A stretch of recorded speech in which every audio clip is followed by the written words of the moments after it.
नमस्कार दोस्तों, बातें तो बहुत हैं लेकिन हम बात करेंगे बिहार की। बिहार में विधानसभा चुनाव बहुत नजदीक आ गए हैं। बहुत सवाल उठ रहे हैं कि नीतीश कुमार, जिन्हें पलटू राम भी कहते हैं, क्या वो पहलवान बनेंगे या बाजी हार जाएंगे। बिहार की राजनीति फिर से गर्म है, तो नीतीश कुमार फिर से चर्चा में रहेंगे ही रहेंगे। लेकिन जैसा मैंने पहले भी कहा, सवाल ये उठ रहा है कि क्या वो फिर से मुख्यमंत्री बनेंगे। हाल फिलहाल में उनकी कई बातें ऐसी रही जिससे ऐसा लगा कि शायद वो उम्र दराज होते चले जा रहे हैं। एक और भी घटना थी जिसमें उन्होंने मुस्लिम टोपी पहनने से इनकार किया था, उसको लेकर भी तरह तरह के सवाल खड़े हुए थे।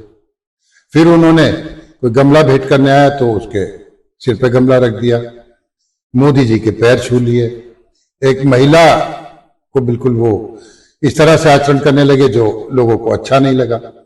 ऐसे में बहुत से सवाल उठ रहे हैं, पर हमें यह भी देखना होगा कि उनकी मजबूतियां क्या है।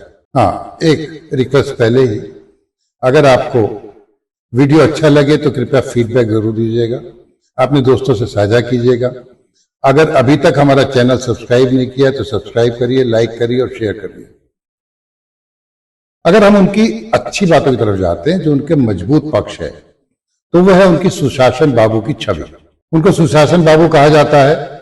सड़क, बिजली, पानी जैसे बुनियादी मुद्दों पर उन्होंने ठोस काम किया। शराबबंदी करी, महिला सशक्तिकरण के नाम पर करीब 2 करोड़ महिला मतदाताओं को साधने के लिए महिला संवाद जैसे कार्यक्रम शुरू किए। जीविका समूह के जरिए महिलाओं को आर्थिक रूप से सशक्त किया और महिलाओं को जैसे लाडली बहना योजना, लाडकी बहन है, मध्य प्रदेश में है, महाराष्ट्र में है, वैसी योजना भी शुरू कर रहा है। जातिगत जो समीकरण है उनकी भी उन्हें अच्छी समझ है। ओबीसी, ईबीसी और महिला वोट बैंक को साधने की उनकी रणनीति काफी प्रभावशाली रही है। राजनीतिक अनुभव और चतुराई भी उनमें है। 20 साल से बिहार की राजनीति के केंद्र में है। 2020 में बीजेपी से धोखा मिलने के बाद भी उन्होंने वापसी की और सत्ता में बने रहे। बाढ़ प्रभावित जिलों के लिए 20,000 करोड़ की योजनाएं, जिसमें सड़क, ऊर्जा, पर्यटन शामिल है। ये सब ऐसी बातें हैं जो उन्हें एक मजबूत और सशक्त उम्मीदवार बनाती हैं। लेकिन उनकी कुछ कमजोरियां भी हैं। सबसे बड़ी कमजोरी उनकी गठबंधन बदलने की छवि है, जिसकी वजह से उनका नाम पलटू राम पड़ गया।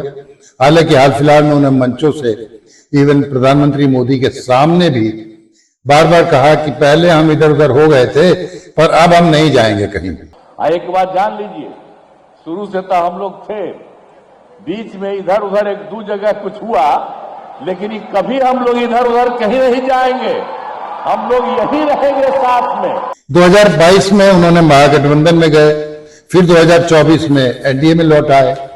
तो ये ऐसी हरकतें थी जिससे उनकी विश्वसनीयता पर सवाल उठता है और उनका नाम पलटू राम पड़ जाता है। जो हालिया सर्वे आ रहे हैं उन्हें देखने से लगता है कि उनके जन समर्थन में गिरावट है। हालिया सर्वे में तेजस्वी यादव को उनसे ज्यादा समर्थन मिलता दिखाई दे रहा है और जो अंतर है वो 34% और 24%, यानी लगभग 10% का अंतर उनकी लोकप्रियता का है। लोग ये भी मानते हैं कि वो युवा मतदाताओं से दूरी बना रहे हैं, जबकि तेजस्वी युवा मतदाताओं की पसंद बनते जा रहे हैं। तो आप लोगों के बदौलत है, और जो ताकत आपने दी है उसी ताकत से तेजस्वी जो है। नई पीढ़ी को जोड़ने में उनकी रणनीति थोड़ी कमजोर रही है और प्रशांत किशोर जैसे नए चेहरे भी उभर रहे हैं। तेजस्वी यादव और अन्य विपक्षी नेता उन्हें पाला बदलने वाला और पुराने दौर का नेता कहकर निशाना बना रहे हैं। दोस्तों, नीतीश कुमार एक अनुभवी नेता हैं जिनकी रणनीति और प्रशासनिक क्षमता को नकारा नहीं जा सकता। लेकिन बदलते राजनीतिक माहौल में क्या वे जनता की उम्मीदों पर खरे उतर पाएंगे? क्या आप नीतीश कुमार को फिर से मुख्यमंत्री बनते देखना चाहते हैं तो जरूर कमेंट करिएगा। अब अमित शाह ने इस बार बिहार चुनाव की जिम्मेदारी अपने कंधों पर ले ली है। हाल फिलहाल में प्रधानमंत्री मोदी वहां के कई दौरे कर चुके हैं, विकास योजनाओं की सौगात दे चुके हैं।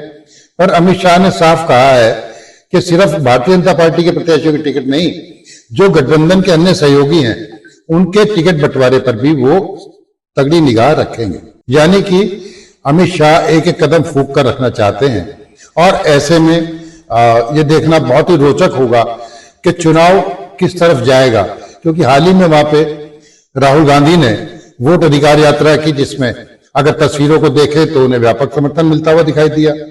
फिर तेजस्वी यादव भी एक यात्रा निकाल रहे हैं, ये उन जिलों में जा रहे हैं जिनमें वो राहुल के साथ नहीं जा पाए थे। अब बिहार चुनाव नजदीक आ रहा है, तो इस पे होती रहेंगी बातें और आपके साथ होती रहेंगी मुलाकातें।